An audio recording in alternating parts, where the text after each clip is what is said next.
എന്നാൽ പിന്നെ ഇന്നൊരു കൊഞ്ച് റോസ്റ്റ് ആയാലോ? അതും ഉണക്ക കൊഞ്ചു കൊണ്ടാട്ടോ. നിങ്ങൾ കഴിച്ചിട്ടുണ്ടോ ഇങ്ങനൊരു കൊഞ്ച് റോസ്റ്റ്?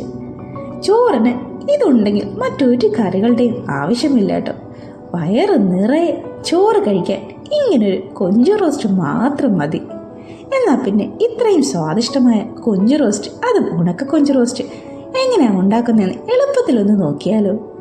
അതിനായി ഞാൻ കുറച്ച് കൊഞ്ചെടുത്ത് കഴുകി വൃത്തിയാക്കി വച്ചിട്ടുണ്ട് കേട്ടോ. അതിലേക്ക് ഒരു 1/2 ടേബിൾ സ്പൂൺ മുളക് പൊടിയും 1/4 ടീസ്പൂൺ മഞ്ഞൾപ്പൊടിയും ചേർത്ത് ആവശ്യത്തിന് ഉപ്പും കൂടെ ചേർത്ത് ഒന്ന് നന്നായി തിരുമ്മി യോജിപ്പിക്കുക കേട്ടോ. മസാലയൊക്കെ നന്നായി നമ്മുടെ ഉണക്ക കൊഞ്ചിലോട്ട് അങ്ങോട്ടങ്ങ് പിടിച്ചോട്ടെ.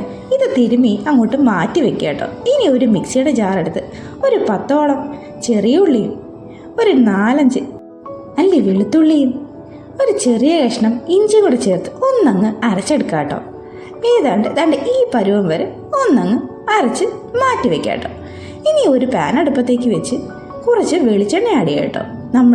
നമ്മുടെ മസാലയൊക്കെ പിടിച്ചിരിക്കുന്ന കൊഞ്ചുകളെ അങ്ങോട്ട് വാരിപ്പറക്കി ഫ്രൈ ചെയ്യേണ്ടി അതിനാട്ടോ.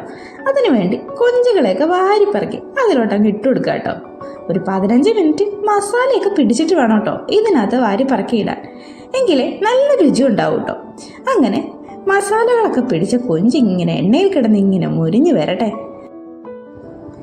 ഏതാണ്ട് ഈ പരുവം വരെയൊക്കെ മതിയാവും കേട്ടോ.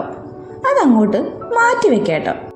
ഇനി മറ്റൊരു പാൻ അടുപ്പത്തേക്ക് വെച്ച് നമ്മുടെ കൊഞ്ച് ഫ്രൈ ചെയ്ത എണ്ണ തന്നെ അതിനകത്തോട്ട് ആഡ് ചെയ്ത് കൊടുക്കുക കേട്ടോ. അതിൽ തന്നെയാണ് കേട്ടോ നമ്മൾ ഈ റോസ്റ്റ് ഉണ്ടാക്കുന്നത്. അതിലേക്ക് നമ്മൾ അരച്ച് മാറ്റി വെച്ച ഉള്ളിയുടെ മിക്സും കൂടെ ചേർത്ത് ഒന്നങ്ങ് വഴറ്റിയെടുക്കുക കേട്ടോ. ആ എണ്ണയിൽ കിടന്ന്, അതായത് നമ്മുടെ കൊഞ്ച് റോസ്റ്റ് ചെയ്ത് എണ്ണയിലിട്ടാട്ടോ ഇതങ്ങോട്ട് വഴറ്റുന്നത്. അപ്പോഴേക്കും നല്ല ഒരു മണം അങ്ങോട്ട് വന്നു തുടങ്ങും. ആ എണ്ണയിൽ കിടന്ന് നന്നായി ഒന്ന് മൂക്കട്ടെ. അതിലേക്ക് ഒരു തക്കാളി ഒന്ന് അടിച്ചെടുത്തതാട്ടോ അതും കൂടെ ചേർത്ത് ഒന്നങ്ങ് വഴറ്റിയെടുക്കുക കേട്ടോ. തക്കാളി അടിക്കുമ്പോൾ പ്രത്യേകം ശ്രദ്ധിക്കുക. തക്കാളിയുടെ പച്ചമണമൊക്കെ നന്നായി മാറിയിട്ടുണ്ടാവണം കേട്ടോ. അതിലൊരു വെള്ളമയം ഉണ്ടാകും. അതൊക്കെ ഒന്ന് വറ്റി നന്നായിട്ടൊന്ന് വഴണ്ട് വരണം കേട്ടോ. അതുവരേക്കും ഒന്നങ്ങ് വഴറ്റിയെടുക്കുക കേട്ടോ. നമ്മളിതിലേക്ക് ഇതുവരെ ഉപ്പൊന്നും ചേർത്തിട്ടില്ല കേട്ടോ. അതുകൊണ്ട് കുറച്ച് ഉപ്പും കൂടെ ചേർത്ത് ഒന്നും കൂടെ അങ്ങ് വഴറ്റിയെടുക്കുക കേട്ടോ. ഉപ്പ് നിങ്ങളുടെ ആവശ്യത്തിന് നോക്കി ചേർക്കുക കേട്ടോ.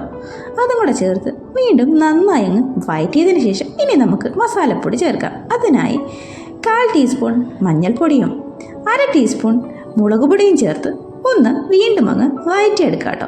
മസാലപ്പൊടി ചേർക്കുമ്പോൾ പ്രത്യേകം ശ്രദ്ധിക്കുക, ഫ്ലെയിം കുറച്ച് വെക്കണം കേട്ടോ. എന്നിട്ട് മസാലയുടെ പച്ചമണം മാറുന്നവരെ നന്നായി ഒന്ന് വഴറ്റി എടുക്കണം കേട്ടോ. അതൊന്ന് വഴണ്ട് വരുമ്പോഴേക്കും നമ്മുടെ ഫ്രൈ ചെയ്ത് കൊഞ്ചുകളെല്ലാം വാരിപ്പറക്കി അങ്ങോട്ടിട്ട് അതും കൂടെ ചേർത്ത് നന്നായിട്ട് വീണ്ടും അങ്ങ് വഴറ്റിയെടുക്കണം കേട്ടോ. ഇടയ്ക്ക് ടേസ്റ്റൊക്കെ നോക്കി ഉപ്പില്ലെങ്കിൽ ഉപ്പൊക്കെ ചേർത്ത് കൊടുക്കുക കേട്ടോ. ഇനിയൊന്ന് അടച്ച് വെച്ച് ഒരു 5 മിനിറ്റ് ഒന്ന് വേവിക്കുക കേട്ടോ. ഇപ്പം നമ്മുടെ കൊഞ്ചെല്ലാം നല്ല സൂപ്പറായിട്ട് സെറ്റായി വന്നിട്ടുണ്ട് കേട്ടോ. ആ മസാലയൊക്കെ പിടിച്ച് നല്ല രുചികരമായ കൊഞ്ച് റെഡി ആയിട്ടുണ്ട് കേട്ടോ. നിങ്ങളും ഒന്ന് ട്രൈ ചെയ്ത് നോക്കണേ. അതോടൊപ്പം തന്നെ ഈ ചാനലും കൂടെ ഒന്ന് സബ്സ്ക്രൈബ് ചെയ്ത് സപ്പോർട്ട് ചെയ്യണേ.